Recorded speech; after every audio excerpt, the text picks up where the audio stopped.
Gradey, I mean, you've had a couple of good games now offensively, and then what does it mean to see a couple of threes go down tonight? It always feels good to make shots. I mean, who doesn't like to? But I think it's just continue to build my rhythm.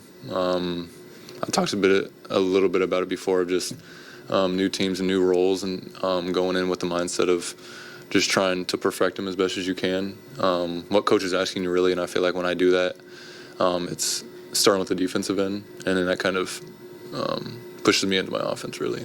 Yeah, I mean, that play you made when you dove for the loose ball and, got the alley-oop to DI, I mean, I think that was the same play. Anyway, but, dove for the loose ball, created turnover. I mean, how important are those kind of plays for you to get that ball running and earn that confidence, I guess? It's great. Those are some of the most fun plays, because that's when the crowd gets really into it and the momentum is just there, and it builds more and more, and it's kind of like a ticking time bomb. You can feel it, when the ball's, on the floor, and you can kind of feel the energy start to rise, and then once we get the possession and, finish it off and the crowd goes crazy, it gives you goosebumps, and that's honestly like why I play basketball. So when we can have plays like that and continue to build that momentum, it makes basketball fun.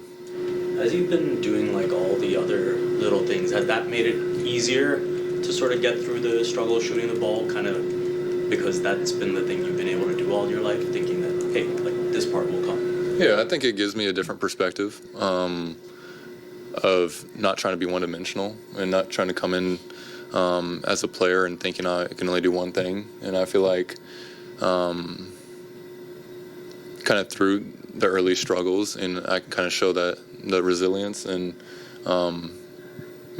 every year, some guys are going to go through slumps and stuff like that, but as soon as I can go out there and not worry about my shooting and just not get so caught up in that, and when I really focus on other aspects of the game, I think that's what has taught me to get through that, and just I'm not putting stress on any shots. And as a shooter, you have to have a short-term memory, and I feel like I've kept that, even with maybe missing some here and there, and I'm gonna shoot the next one. I don't really think about a miss really ever. So I feel like when I do that, focus on the defensive end, it makes it that much easier. Is there an aspect of your defense that you look at last season to this season that you're most proud of improving? I think just being more present. I feel like, it's kind of easy sometimes, I feel like, to get lackadaisical in the corner when maybe not an action's coming at you, and then all of a sudden, the NBA is split second, and you're in an action, and then you're 1 second behind, and that split second of a hesitation, and you're not connected to your defender, that opens up a lot of different ways for them to score. And I feel like when I've, just been locked in, I'm talking straight away.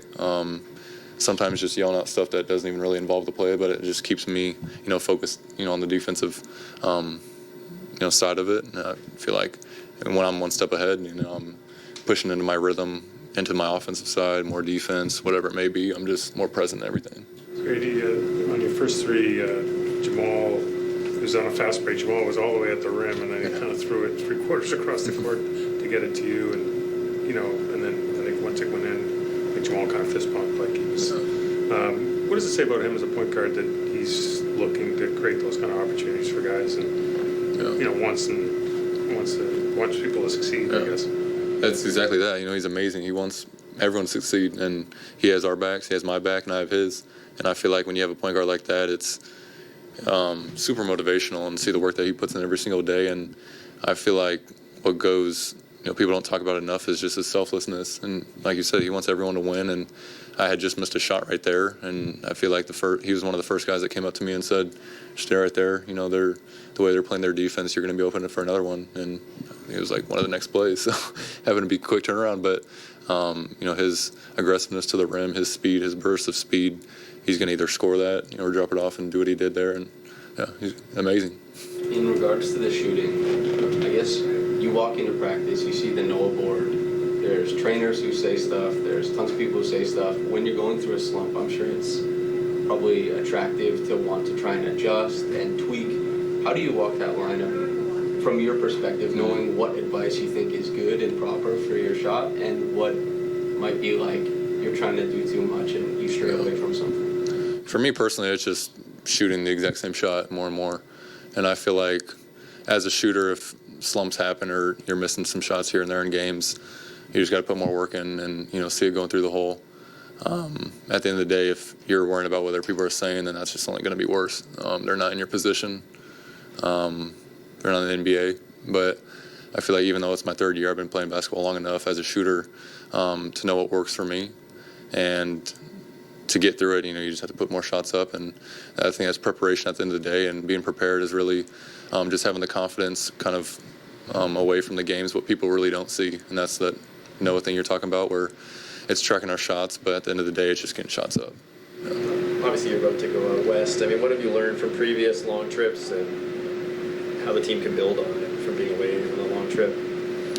Yeah, they're fun. It's fun to travel. I think this is a 9-day road trip. But yeah, it is long. But at the end of the day, it's in the middle of this month, so we just know how important these games are to keep us pushing to the into the season. And I feel like we can't look too far ahead.